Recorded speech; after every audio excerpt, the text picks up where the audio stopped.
Hello everyone, welcome to class 8. Let us revise the chapter 20, that is Indian Constitution and its legal framework.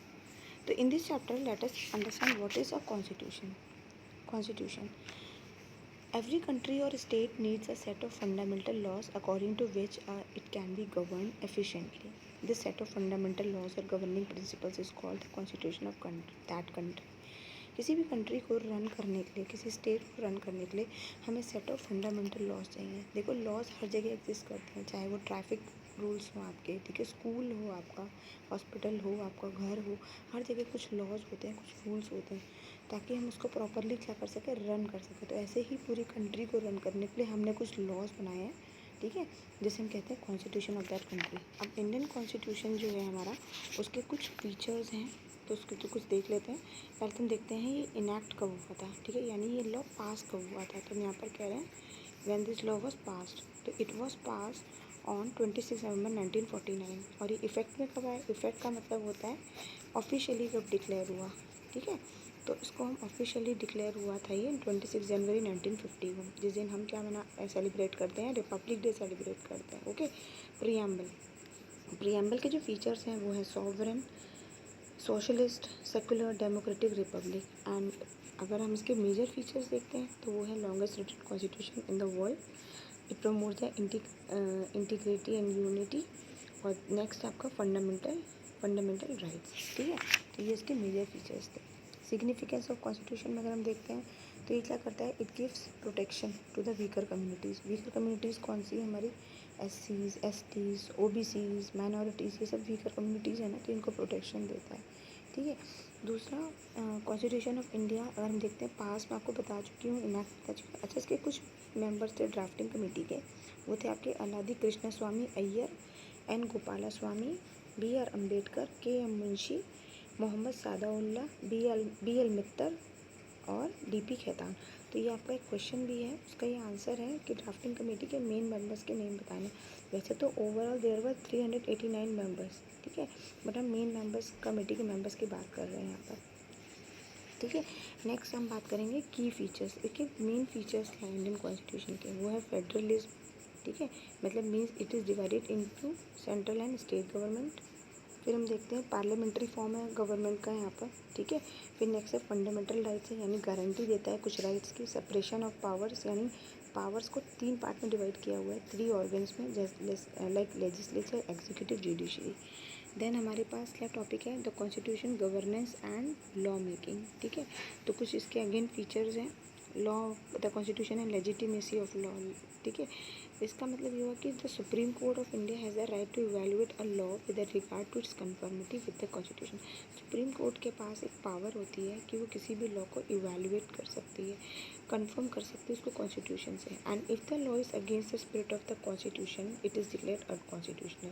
This process is called the judicial review. अगर ऐसा कोई law जो unconstitutional है तो अगर constitution के against है तो वो उसको अनकॉन्स्टिट्यूशनल डिक्लेयर कर दिया. इस रिव्यू को हम कहते हैं जुडिशियल रिव्यू, क्योंकि इसको जजेस कर रहे हैं ना रिव्यू, तो इसलिए इसका नाम है judicial review.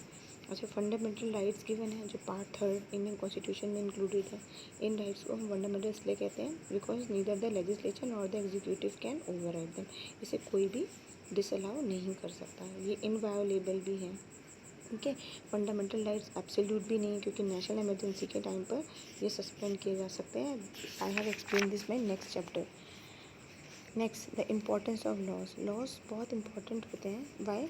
Because wherein we can really pursue our goals without the fear of operation, injustice and discrimination. जहाँ पर हम बिना किसी ऑपरेशन के, इनजस्टिस और डिस्क्रिमिनेशन के बाहर जाकर के अपने गोल्स को अचीव कर सकें. तो यहाँ पर हमें लॉज की इंपॉर्टेंस पता चलती है. तो यहाँ पर एक केस स्टडी देख लेते हैं. Case study of dowry. What is a dowry?